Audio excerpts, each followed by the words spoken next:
Hey guys, Novice Unicorn here. I am a total novice. I know nothing about stock trading. I know nothing about equities, and this is only my opinion, so take it for what it's worth. I just felt like putting together. I haven't put together a video for a little bit, just because I'm tentative on the market at the moment. I'm about 50% in cash, and you know, I'm just waiting for some things to come in, waiting for some positions to open up. To say it's the right time to buy. So, but I did want to put this one out here. There's a video because of news today uh, on how to trade. My view on trading potential buyout targets and how people trade them wrong. And I'm going to show you in this case how I traded one wrong and how I've traded several right or correctly. And it's imperative to understand that stocks are a waveform, uh, and just because there's a buyout potential in a stock does not necessarily mean it's time to buy. And this is such a good case of where I could have made a lot of money, but did not because I failed some of my uh, metrics, my rules for engagement, so to speak. And this is on Straight Path Communications. If you don't know about STRP, they it's a sorted stock, and essentially they owned a lot of spectrum or bandwidth in the essentially what will be probably the new 5G spectrum for cellular devices, and they don't control all of it, but they control a good amount of it. And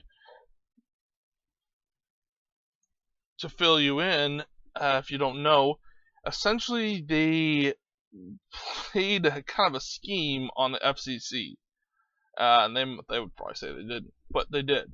They played a scheme on the FCC where they were fooling the FCC into believing that they were controlling or keeping certain spectrum or bandwidth active with equipment when they were moving the equipment around from uh, zip code to zip code, and just to pass the preliminary requirements for owning that spectrum. The FCC got wise to it. There was a major short seller that brought it up, and the short seller was correct, which is part of this huge, massive crash right there. In which the FCC basically had to review their licenses to say, hey, you know what, you've been pulling the wool over our eyes, and now we're going to fine you. And they actually took away a lot of their licenses in the spectrum.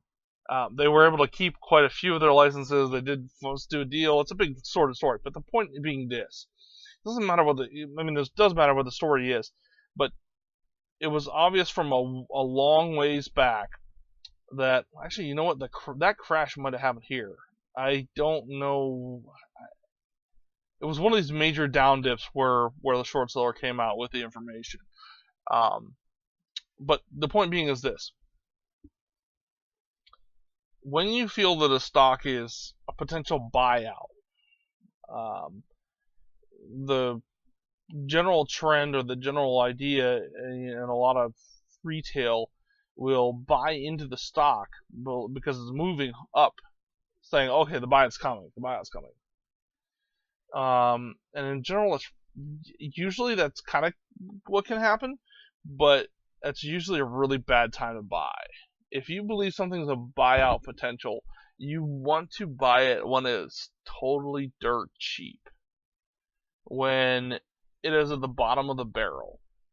And there are persons like Kramer on CNBC which say the only time to buy on a buyout potential is if the underlying stock or underlying equity is performing well on its own, which is true, which is good. But if you want to be super speculative and make lots of money, it is finding those rare moments where something is way undervalued and still a buyout potential. Because you're playing the chart in essence, and buying something that's super cheap, regardless of buyout, is still super cheap, regardless of buyout. So the buyout is only the upside, and this is a really good case for that. I did play this stock for quite a while. I believe some of my initial buy-ins were on this crater right here. I did make some money on it, and then I got out of it, and I removed my bias on this. But on this news pop, there was some hypotheticals. But they did. I think this is the day that they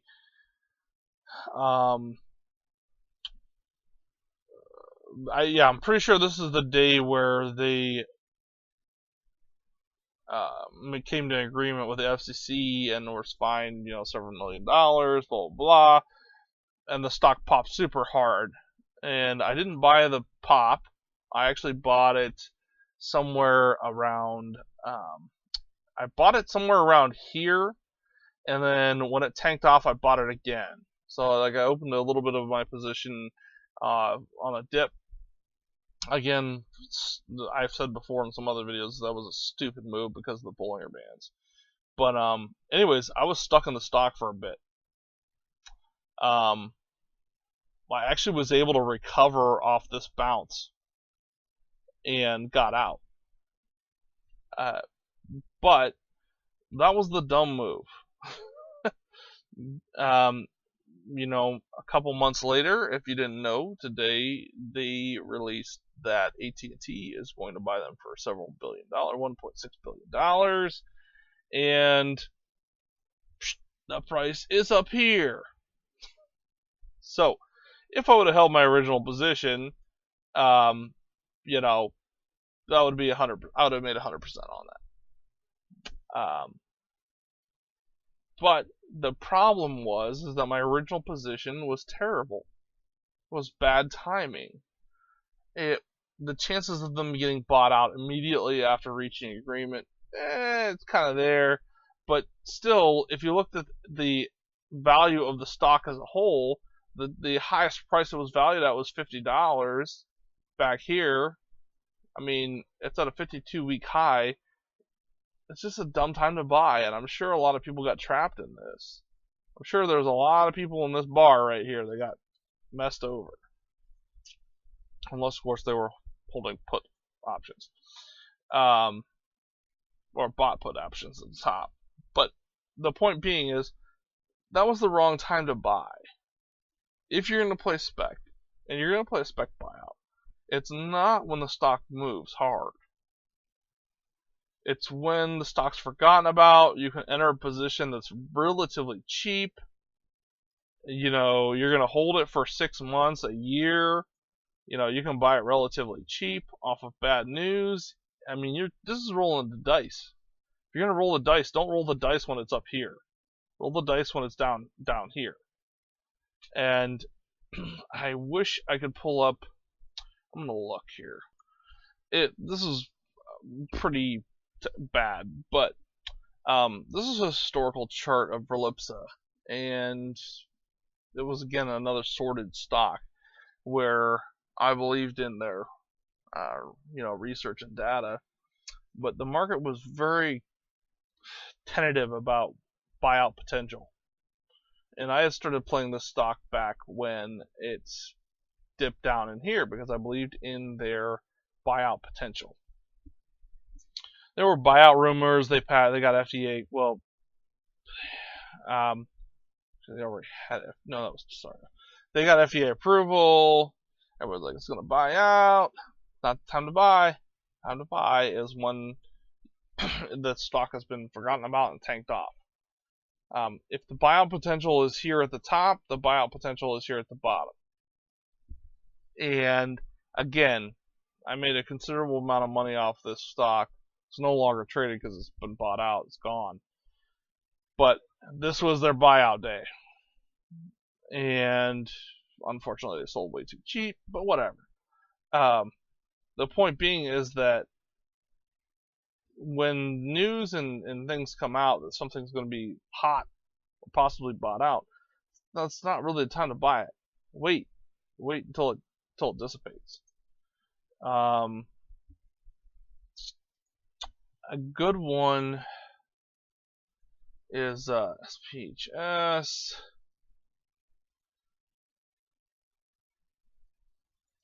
They released some good phase data, and the stock went ballistic. Okay, they released good phase data, the thing went crazy, and the entire way up, the chatter was all about how they're going to get bought out. They're going to get bought out. Oh, they're going to get bought. Somebody's going to buy them. Somebody's going to buy them. It was just ridiculous. The people posting articles about other companies that had posted small phase data, small patient phase data, small quantity phase data, and saying, well, this is the next one. This is someone's gonna buy this thing out. Well, what do you know? They didn't get bought out. It's a really bad time to buy. What's a really good time to buy is, I've got phase 3 trial begins, 2 months enrollment, 6 month long trial. You got until right here, phase 3 data probably somewhere here. The time to buy is when this thing tanks off. It's obvious that there's a big brick in here of people feel this is valued at around 250 to 270. But the time to buy is on these dips down where total market crushes the stock, it's not related, or sector related news hits. Time to buy is not when it pops. This is really bad times to buy. If you are buying there, you have already missed it. You're not betting right. If you're gonna bet, you gotta bet hard. You gotta bet when the thing is tanked. Because that's the only way to bet, and you can look at a lot of charts to figure that out. So the point being here is, when you buy on speculative buyouts, potentials is very important. Another one, let's take a look at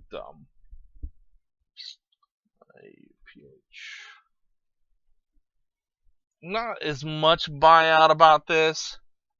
This is how accurate you can be on prediction. This black line that I drew down here, I drew it off of this bar or candle, and I drew it before all this price action happened, and the price action pretty much followed exactly what it did. And I'm not going to say exactly what metrics are, but you can look right back here and see kind of where I did some calculations to determine that move, and that actually was calculated off of some other charts in the same similar sector. Just some observations that I made. It did break out above it, but we'll see. But you've all the way through this, everybody's like, it's getting bought out, it's gonna happen. Not gonna happen. They're gonna do a secondary offering, they're gonna raise capital, and that's how it works. I'm still holding this. Actually, green little circle is my buy zone. It almost made it. But you can't. That's predicting 3 weeks, 2-3 weeks out. But the point being is that when something goes parabolic like this, that's not the time to buy for a buyout. It's not the time to buy for a buyout. The same thing with TSRO. This thing was a monster. Don't get me wrong, it was an absolute monster. I owned it back here. Made 70-some% on it. I should have held it because I'd have made 150% on it or more. Where I bought it back here, this was when my buy was at. Daggone, I'd have made a lot of money on that. But I did make a lot of money on it, but I could have made so much more. But when this thing popped, you had all this chatter about buyout, buyout, buyout. This is a rare case where the thing just moves parabolic off, not parabolic, a extremely bullish uptrend off of, FDA approval. So that's usually, this is a rare one, but they have a huge pipeline. And in fact, looking at this chart, you might, I don't know, man. This is looking like a pretty hot, maybe a possible time to buy. You have a parallel channel in here. I'm going to go from the bottom. I'm going to go from the average bottom to the average top. And the thing is just popping right now on the top of a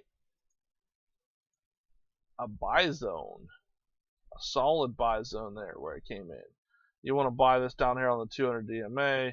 Well, we're not going to do that. We're not doing TA right now. That MACD is crazy. But anyways, the point being is that the time where you buy something on a buyout speculation is very important. And the importance is not buying when the stock is moving hard on the buyout potential. It's waiting for the ebb and flow. And if you think something has serious buyout potential, it's buying it when it's dirt cheap for its actual valuation. And, another good one is ACAD. I haven't looked at this chart for a while. Wow, that's rough.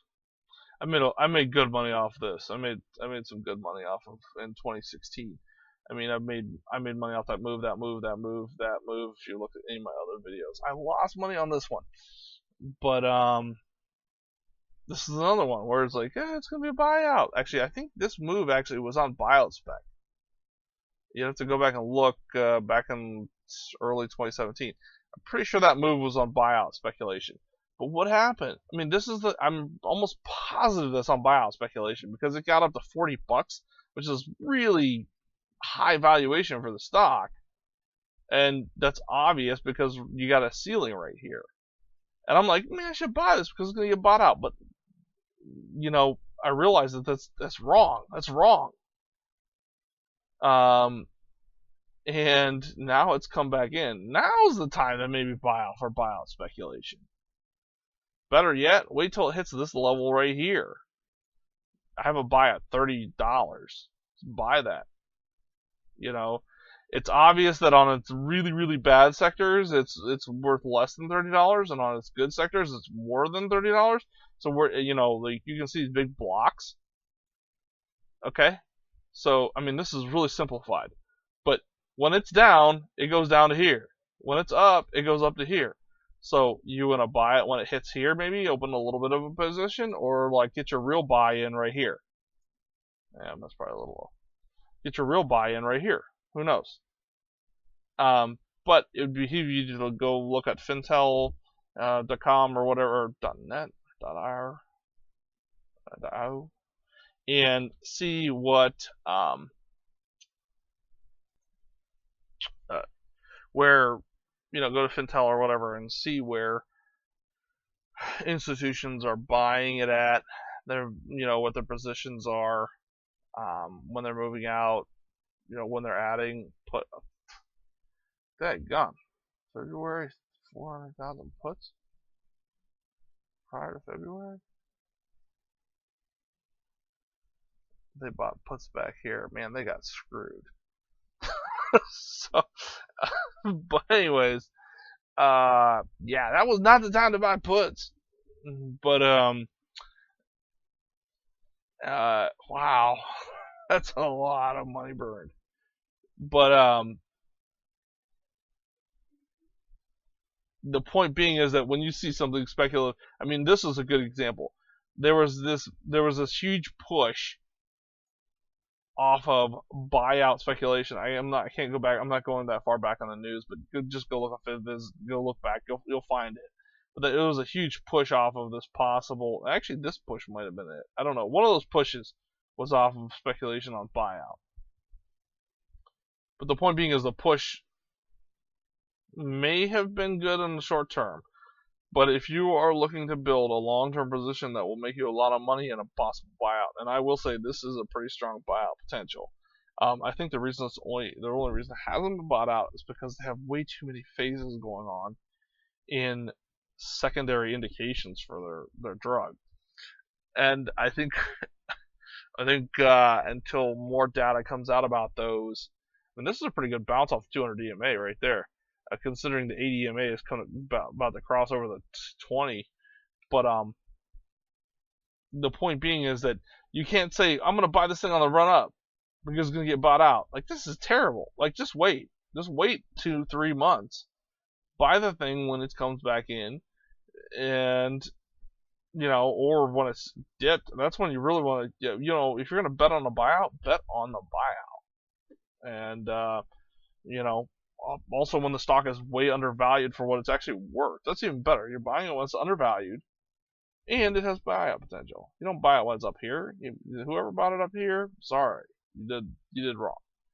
And unfortunately, that was me on STRP when I bought it right here, and that was dumb of me, which I've said before.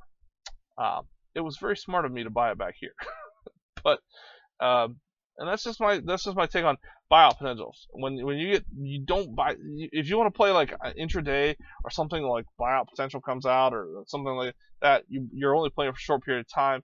Okay, but the real thing to do is when something has a real solid buyout potential is to buy it when it's dirt cheap, and it usually goes there. People forget about it. The market forgets about it, or total market news comes out, or sector news comes out and trashes the sector. So, good luck with that.